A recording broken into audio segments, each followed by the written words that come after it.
우리 예수님께서 가르쳐 주신 말씀에 깊은 원리가 하나 있는데 그게 뭐냐면은 우리가 모든 걸 다 한 후에 우리가 이제 생각할 게 뭐냐면은 우리가 이제 모든 걸 다 했다 그러면 우리가 업적도 있겠고 실패도 있겠고 뭐 기쁨도 있고 감사도 있고 실망도 있고 성공한 것에 대한 뿌듯함도 있고 자신감도 있고 또 알게 모르게 우리가 다른 사람보다 나를 더 크게 여기는 그런 그 오만이나 교만도 있겠죠. 거만함도 나타날 수 있습니다. 또 우리가 요즘에 갑질이라는 이 단어를 흔히 쓰잖아요. 그러한 다 행한 후에 그러한 일들이 나타날 수 있습니다. 갑질은 여러 곳에서 나타나죠. 여러분 모든 곳에 다 있습니다. 그들이 있는데 그 갑질이라 하는 것은 간단합니다. 다른 사람을 무시하는 간단한 원리에 있죠. 자기를 그보다 더 우월하게 생각하는 원리가 있고 또 하나 우리 안에 감춰진 게 있는데 그게 뭐냐면 경쟁심이고 그 경쟁에서 지기 싫어하는 게 있죠. 사람들이 가장 힘들게 느껴지는 게 자존심을 건드는 것입니다. 이 그 자존심을 서로가 지켜주는 게 서로가 존중하는 것이고 자존심을 아무렇지 않게 다른 사람의 자존심을 건드는 것이 그것이 바로 오만함이고 무지함이고 거만함이 되고 갑질이 되는 것이죠. 그런데 오늘 우리 예수님께서 우리에게 주신 원리는 이거예요. 다 일을 행한 후에 우리가 어떤 자세를 갖춰야 되는가? 내가 마땅히 하여야 할 일을 한 것뿐이다. 내가 갑자기 크게 복을 받고 은혜를 받아서 이 땅에서 정말 우리나라에서 첫째, 둘째 가기에 그냥 경쟁할 만큼 큰 부유함과 성공감을 가질 때에 우리가 주님 앞에서 내가 마땅히 하여야 할 일을 했습니다 하면은 그 부와 그 지위로 권세로 인해서 자기가 어떻게 행할 바를 전혀 염려하지 않아도 될 것입니다. 근데 우리 사람들은 그러한 영향을 참 많이 받습니다. 어떤 영향을 받냐면은 내가 만일에 다른 사람보다 성공하고 내가 이 일을 다 행한 후에 모든 것을 내가 이뤘다 싶으면은 어찌 우리가 갑자기 그렇게 바꿔지고 변화되는지 우리가 참 그게 안타깝게 그지없죠. 누가 가르쳐 주지도 않고 누군가가 그렇게 하라고 그 옆에서 지시하지도 않고 누군가 그렇게 하라고 부추기지도 않은데 자기 자신도 모르게 우리는 변해 있는 모습을 보게 되는 거죠. 그래서 우리 마을 속에 보게 되면 이 배우지도 못한 자가 가지지도 못한 자가 뭐 안 입고 오면 "너도 한번 가져 봐." 뭐 "내가 뭐 지금 그 뭐 피땀 흘려서 이룬 이것이 네 눈에는 아무것도 아닌 것처럼 보이는가? 당신이 뭔데?" 아 너 같은 사람 한 사람쯤은 이런 말들이 우리 곳에서 굉장히 많이 일어나죠. 그곳에서 상처받는 일들이 참 많이 일어납니다. 네 우리 주님께서 가르쳐 주신 원리가 뭐냐면은 "내가 마땅히 해야 할 일을 한 것뿐입니다." 마땅히 해야 할 일이다 하는 것은 내게 뭐가 자랑할 게 순간 없어집니다. 마땅히 해야 한다는 건 내가 이거를 했다는 것뿐이고 해야 할 일이라는 것은 내가 안 하면 안 되는 일을 한 것뿐인데 뭐 자랑은 없습니다. 순식간에 자기가 이룬 모든 업적이나 이룬 일을 갖다가 평범하게 만드는 것입니다. 칭찬은 자기의 자랑으로 오는 게 아니라 다른 사람들의 칭찬에서 옵니다. 자기를 높이고 칭찬하는 것은 자기의 몫이 아니고 다른 사람들이 인정해 주고 칭찬하는 것입니다. 우리가 우리 스스로를 자랑하면 사람들 말하기를 "그건 자랑이다." 하겠지만 우리가 우리 스스로를 나타내지 않냐면 사람들은 "그 사람의 겸손이다." 할 것입니다. 오늘 예수님께서 우리에게 가르쳐 주신 원리는 바로 자랑과 겸손입니다. 이 자랑과 겸손도 각각 자기 행동들을 가지고 있습니다. 자기를 높이는 자도 자랑하는 자도 행동이 있고 자기를 낮추는 자도 행동이 있습니다. 오늘 예수님의 비유 속에서 11절 말씀과 13절의 말씀 보게 되면 똑같이 저들의 입에서 나오는 첫 마디가 하나님이여 하는 것입니다. 근데 저들의 행동이 참 많이 다릅니다. 오늘 우리 주님께서 이제 말씀하신 두 부류를 말씀해 주시는 것인데 하나는 자기를 의롭다고 믿고 다른 사람을 멸시하는 자들에게 말씀해 주시는 거예요. 이게 뭐냐면 자기를 의롭다고 확신하는 것이고 그다음에 그로 인해서 다른 사람을 멸시하는 것이죠. 이거에 대해서 오늘 우리 주님께서 이제 우리들에게 가르쳐 주기를 원하십니다. 그리고 우리 예수님께서 원리를 원칙을 우리에게 마음에 심어 주셨는데 누가복음 17장 10절의 말씀처럼 우리가 다 행한 후에 땅에 하여야 할 일을 한 것뿐입니다. 자랑할 게 없습니다. 전에 여러분 우리 지금 젊은 세대에는 전혀 그게 상관없는 말이지만 우리 중에 연로 더 연세가 더 많으신 분들, 연로하신 분들은 우리 전에 고깃국 먹고 쌀밥 먹는 게 자랑이어서 아니었어요. 자랑이었습니다. 여러분 모르겠지만 저희들도 학교 다닐 때 도시락 싸가면 그 도시락 도시락 위에 계란 후라이 계란 계란 뭐라 그러죠? 지금도 계란 후라이라 그런가요? 그게 그거 하나 딱 있는 것이 얼마나 부러운 대상인지 모릅니다. 그래서 여러분들이 전해 보게 되면 우리나라의 인사가 뭐냐면 안녕하세요가 아닙니다. 진지 잡수셨어요. 우리나라가 안녕하세요로 인사가 바꾼 건 얼마 되지 않아요. 진지 잡수셨어요. 아침은 드셨습니까? 점심은 드시고 다니십니까? 여러분 교회 안에서도 제가 그런 인사를 얼마나 많이 받아봤는지.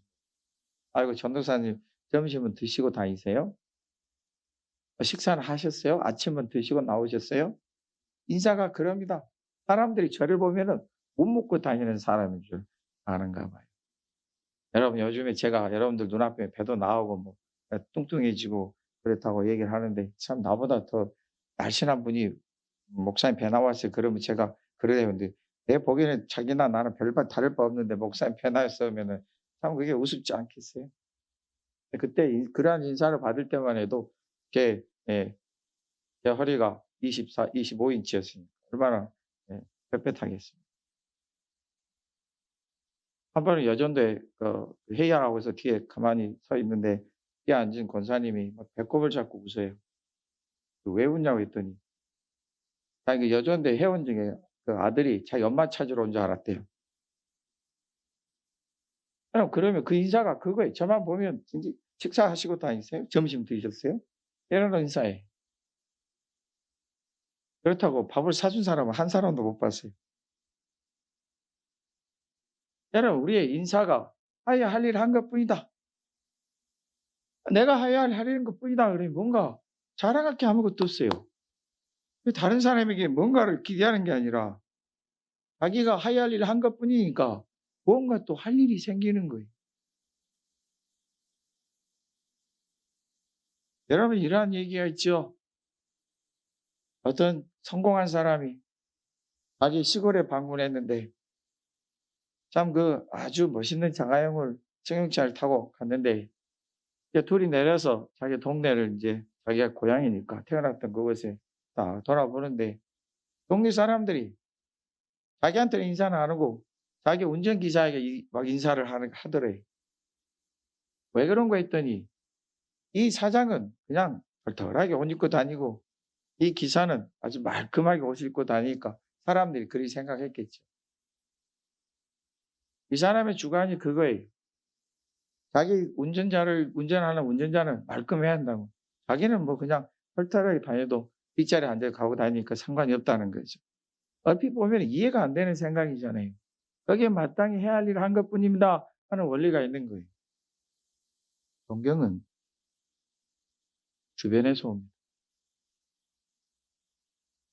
사람들이 그 이야기를 듣고 난 뒤에 그 사람에 대한 신뢰와 존경이 얼마나 커지겠습니까? 어떤 청년 중에 한 명이 저한테 그러면 그럼 전사님도 그렇게 한번 다녀보세요. 저도 얼마나 그게 좋은지 모릅니다. 저도 청바지 입고 싶고 운동화 신고 싶고요. 저도 그냥 잠바 입고 다니고 싶어요. 네, 여러분 때로는 이 동네에서도 제가 이 교회 목사라 벌써 우리가 교회 이사 온 지 한 달도 안 돼가는 상황에서 벌써 사람들이 저를 보기에 교회 목사로 보기 시작하고 마땅히 이제는 화장실도 못 갈 정도의 지금 눈치가 보이는 시기가 왔어요. 참 피곤한 거죠. 힘드십니까? 자기 자랑하고 싶으십니까? 자기를 내세우고 싶으십니까? 오늘 우리 주님 말씀 깊이 귀를 기울여 마땅히 하여야 할 일을 한 것뿐입니다. 무엇이 그 속에 자랑이 있을까? 없지요. 우리의 대화 속에서 만약 이런 대화가 있다면 어떻게 생각하십니까? 어제 내가 했잖아요. 오늘 또 내가 해야만 합니까? 왜 맨날 나만 해야 돼요? 왜 맨날 나한테만 하라 그래요? 다른 사람도 좀 시키면 안 돼요? 저 사람은 놀고 있잖아요. 이 모든 것을 내가 희생해야 됩니까? 혹시 이런 말이 우리의 대화 속에 있지는 않은지요? 오늘 주님은 가르쳐 주시네요. 내가 마땅히 하여야 할 일을 한 것뿐입니다. 또 어제 했던 일은, 조금 전에 했던 일은 내가 하여야 할 일을 한 것뿐이고 또 내게 어떤 일이 있어도 새롭게 나가는 거예요. 저는 그런 말을 많이 듣고 자랐습니다. 내가 이날 평생 내가 지금까지 죽도록 내 허리가 그냥 굽어지도록 고생하고 살았는데 이 나이에 또 내가 고생하랴? 이런 말을 많이 들었습니다. 내가 마땅히 하여야 할 일을 한 것뿐입니다. 그런데 여러분, 하나님께서 여러분들에게 건강을 주시고 하나님께 여러분들에게 치유를 주시고 회복해 주시거든 또다시 자기 하고 싶은 거 하지 말고 이제는 주님을 위해서 뭔가 좀 합시다. 할렐루야. 하나님이 내 몸이 아프다고 내 뼈마디가 아프다고 기도해서 치유해 줬더니 이제 치유해 주시니까 전에 자기가 하고 싶은 거 못했던 거 하고 다니면 이게 무슨 내가 하야할 일이 되겠어요. 똑같은 일이죠. 하나님 우리를 오늘 건강함을 주시고 회복을 주시며 나에게 강건함을 주시거든. 나도 뭔가 우리 주님 앞에서 해야 될 일을 하지 않겠어요? 예수님 이름으로 축복합니다. 자기 일이 어렵다고 믿고 다른 사람 멸시하는 자들에게 그렇게 주시는 말씀이네요. 두 사람입니다. 이 두 사람이 말하기를 하나 기도하러 성전에 올라가니 하나는 바리새인이고 하나는 세리입니다. 두 사람이 이제 목적이 똑같네요. 그리고 기도하러 가는 것도 똑같고요. 근데 두 사람이 참 많이 다르네요. 저들의 행동, 아까 말씀드렸지만 행동이 조금 차이가 나기 시작하는데 기도하러 가는 건 똑같고 하나님이여 하고 부르는 것도 똑같은데 서로 행동이 조금 차이가 나네요. 우리 11절의 말씀에 보게 되면 12절의 말씀 보면 바리새인의 행동이 있고 그다음에 13절의 말씀 보면은 세리의 행동이 있습니다. 뭐 세리는 별로 말이 없는 거 보니까 성경 구절도 짧게 얘기하시고 바리새인들은 참 할 말이 많죠. 이 바리새인은 그래서 성경 구절도 2절이나 말씀해 주시는 것 같네요. 저들의 행동을 한번 보십시다. 어떤 행동이 있습니까? 바리새인은 서서 따로 기도합니다. 참 이 따로 한다는 이게 우리들에게 많은 교훈을 줍니다. 여러분 우리 미국의 역사 속에서 저들이 지금 뭐 콧대가 높고 요즘이야 많이 미국도 이제 옛날하고 달라서 사람들이 많이 겸손해지고 하지만은 여전히 똑같아요. 저는 비행기를 타 보면 요즘은 우리가 그런 경우가 없지만 옛날 제가 이제 90년대 비행기를 처음 타 봤는데 국제선을 타 보면 그 안에 해가 나요. 동양 사람들은 아무 말도 못하고 앉아 있는데 예 우리가 그때 코쟁이들이라고 그랬는데 얼마나 시끄럽고 그냥 자신감이 넘치는지 몰라요. 그냥 봐 보세요. 이들이 지금 보게 되면 저들이 전에 따로 만들잖아요. 좌석도 따로 만들고 음식점도 따로 만들고 그다음에 사는 것도 따로 만들고 이게 무슨 소리예요? 이 흰색 종족과 이 흑색 종족들이 따로 나눠집니다. 아프리카 태생의 사람들과 그다음에 서양 유럽 태생의 사람들이 자기들 서로 나누는 거예요. 이 유색 인종들이라 하는데 이 사람들이 자기들과 함께 하지 못하도록 하는 거죠. 이유가 뭐냐면 그들을 배려해서가 아니라 자기들을 높이기 위해서 하는 거예요. 우리나라에 지금 있습니까? 우리나라도 지금 있습니다. 뭐가 있어요? 그러면 우리나라에도 벌써 사람을 서로 나누어서 자기들만 따로 모이는 그런 일들이 여기저기서 벌어지고 있습니다. 따로 서서 그들이 기도해서 이 바리새인이 하는 말이 하나님이여. 그가 이제 하나님 앞에 말하는 게 이겁니다. 자, 그가 보게 되면 다른 사람들, 이런 사람들과는 제가 같지 않고 또 이 세라도 같지 않냐을 감사합니다. 저는 일에 2번씩 금식하고 또 소득의 11조를 드립니다. 참 자랑할 게 많네요. 그가 자랑할 게 지금 굉장히 많은데 우리 주님께서 지금 이 사람이 자랑하는 행동을 전혀 다르게 평가하십니다. 바리새인이 지금 기대하는 것과는 전혀 다른 결론을 주님이 말씀해 주시는 거예요.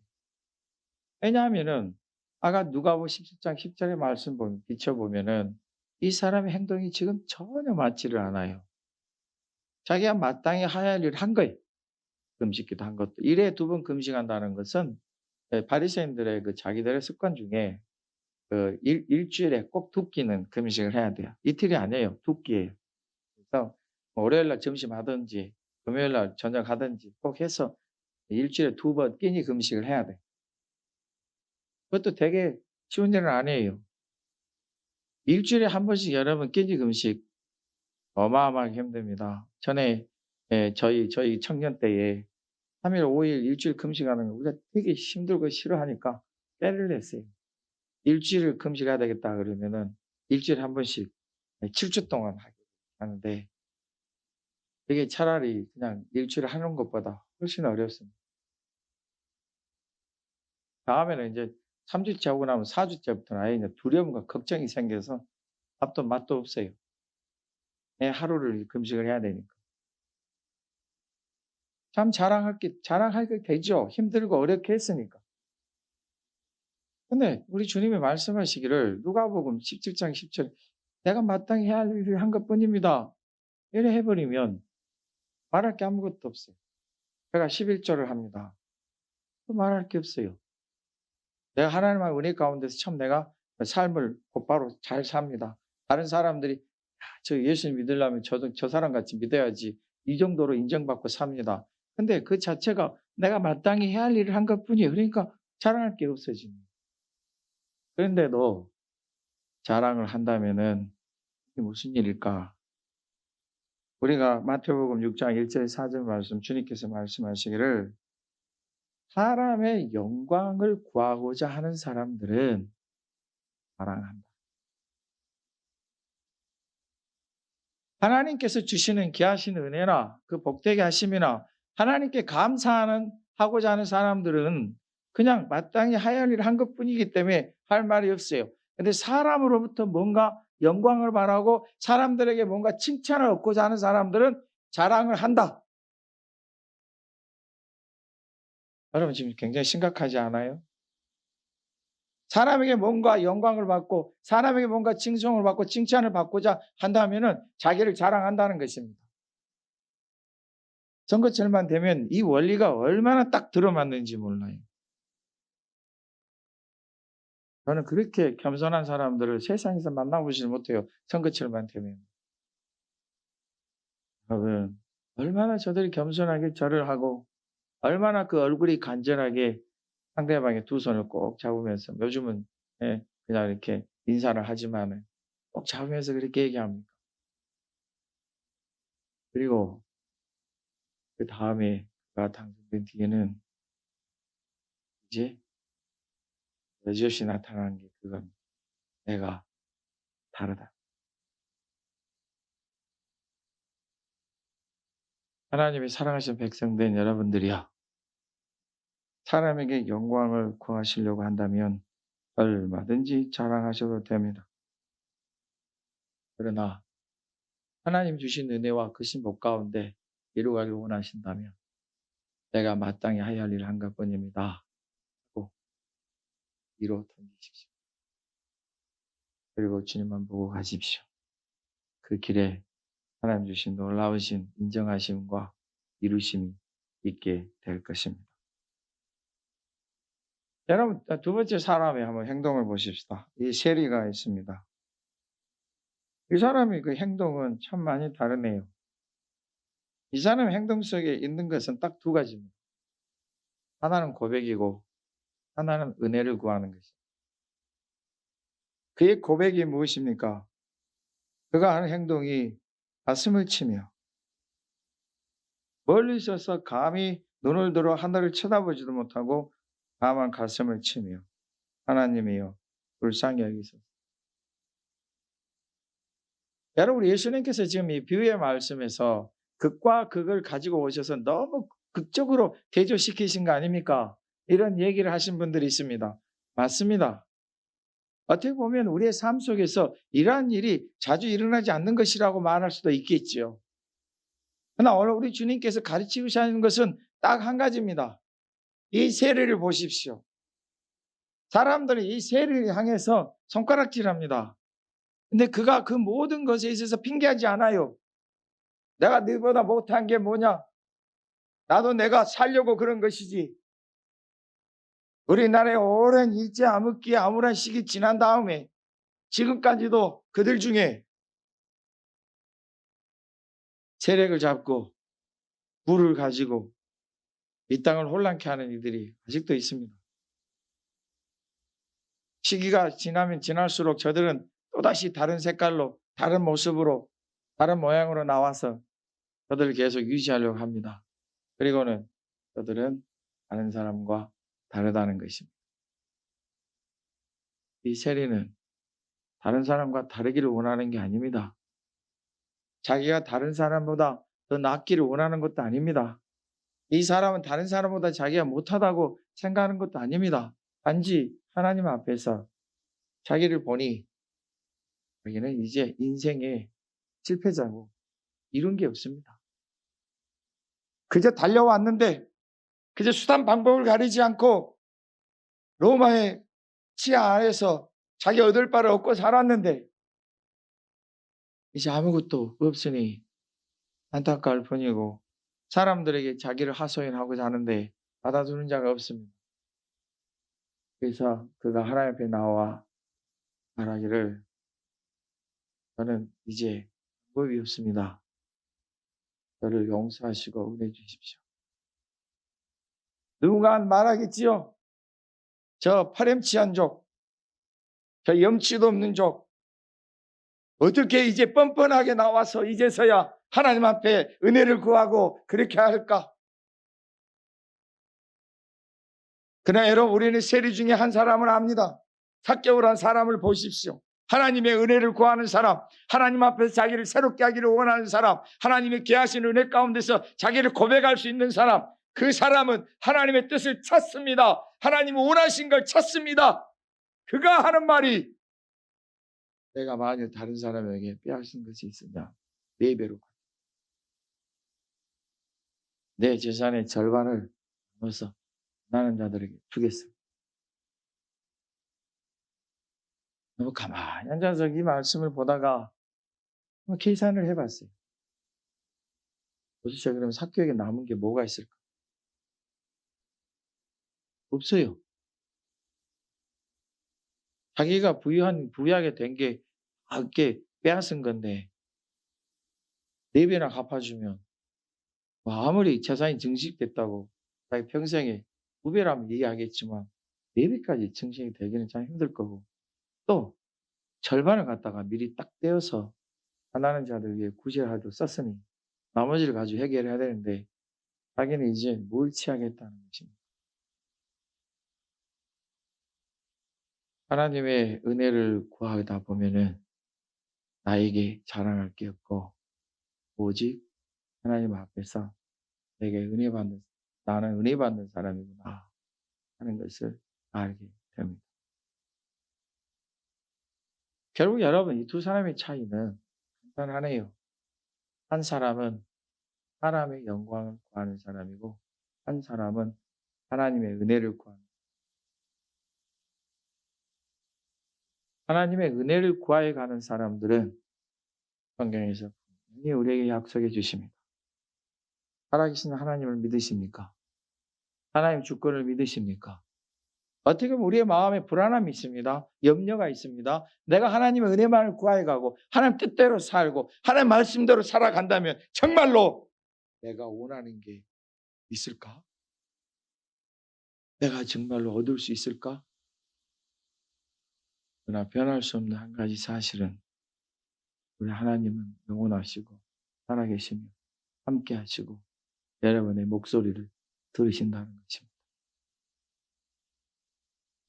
하나님 한 번 약속하시되 그 약속을 반드시 이루신 이후에도 더 주셔서 풍성하게 하십니다.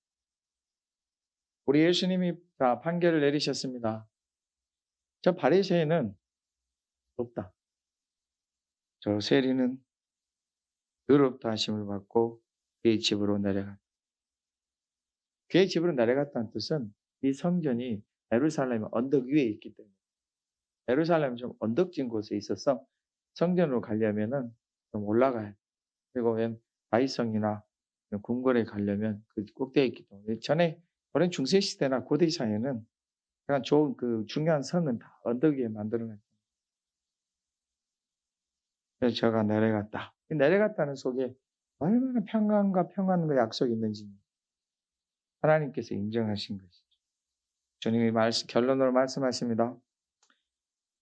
자, 무릇 자기를 높이는 자는 낮아지고 자기를 낮추는 자는 높아지리라 하시니라. 앞에 들은 말씀과 연결시켜서 정리해 봅시다. 자기를 높이는 사람은 자기 자랑이 많을 것이고 자기를 낮추는 사람은 하나님의 은혜를 구하는 사람일 것입니다. 내가 어떻게 겸손해질까? 내가 어떻게 낮출 수 있을까? 고민할 필요 없습니다. 자기 자랑을 멈추고 하나님의 은혜를 구하시면 그러면 우리는 겸손한 자로 남을 것입니다. 여러분 우리가 유명한 사람들은 두 사람만 얘기해 봅시다. 욥이라는 사람이 있습니다. 욥이 한참 세 친구들과 다투다가 세 친구들이 질려서 말을 더 이상 하지 못하고 멈췄습니다. 세 친구가 말을 마칠 때에 욥에 대해서 성경은 말씀해 주십니다. 욥기 32장 1절에서 욥이 자신을 의인으로 여김으로 그 세 사람이 말을 그치니 2절에서 욥이 하나님보다 자기가 의롭다 하며 이게 욥의 첫 번째 결론입니다. 사람들은 욥에 대해서 말하기를 칭찬하고 의롭다. 맞습니다. 하나님께서도 그를 기뻐 받으셨습니다. 그런데 사람의 한계는 여기까지입니다. 극심한 고통과 극단적인 어려움 속에서 결국 나만 아는 것은 내가 무엇을 했다. 내가 이 정도면 됐지. 나 같은 정도 한 사람 있으면 나와보라고 해. 내가 다른 사람보다 못한 게 뭐야? 나는 온 힘을 다해서 정성을 다해서 수고를 했고 내가 일을 이루었는데 도대체 내가 부족한 게 뭐야? 내가 왜 이런 고통을 당해야 되고 내가 왜 이런 아픔을 겪어야 되고 내가 왜 이런 서러움을 받아야 돼? 이것으로 다 사람들에게 어려움이 올 때 맞추는 결과죠. 욥도 똑같습니다. 우리도 똑같습니다. 여러분들이 가장 힘들어질 때 하나님 은혜를 더 구하시는 것이 지혜입니다. 하나님이 세우실 것입니다. 결국 욥이 하는 말이 그거 있죠. 내가 어리석음 중에 알지 못한 중에 알 수 없는 말을 제가 했습니다. 욥이 구합니다. 하나님의 저에게도 은혜를 주시고 제 친구에게도 은혜를 주고 그것이 우리에게 주신 약속입니다. 여러분을 회복시키시고 창대에 이르도록 하실 것입니다. 여러분 사울이 왕이 되었을 때 그가 하나님의 은혜를 구하고 하나님의 말씀을 열심히 들여서 하는데 그가 사람의 말을 듣고 사람 앞에 존귀함과 영광을 구하여 나아갈 때에 그가 들은 말이 이겁니다. 왕이 스스로 작게 여길 그때에 이스라엘 지파에 머리가 되지 아니하였나요? 하나님은 여러분을 세우시기를 원하시는 분이고 하나님은 여러분을 높이시기를 원하시는 분입니다. 자기의 자랑을 멈추시길 축복합니다. 우리의 마음에서, 우리의 말에서, 우리 행동에서 멈추고 우리는 하나님 은혜를 구하여가는 저와 여러분들이 되십시다. 오늘 여러분들의 삶 가운데서 하나님 은혜가 넘치는 사람들 보기 저렇게 될 수 있지? 하나님 그 사람들 눈에 보기 그 정도면은 사람의 생각으로는 설명할 수가 없는 것인데 어찌 저런 삶이 생겨날 수가 있지? 하나님 은혜와 복을 받기를 축복합니다. 여러분들은 당연히 해야 할 일을 한 것뿐입니다. 그 말 뒤에는 더 새롭게 하심이 있습니다. 욥은 자기가 이룬 것보다 2배를 더 받았다. 잃은 것보다 4배를 더 받았다. 여러분의 삶이 모든 걸 하나님 은혜로 처리하고 또 이루시는 놀라운 일들을 보게 되시기를 예수님의 이름으로 축복합니다.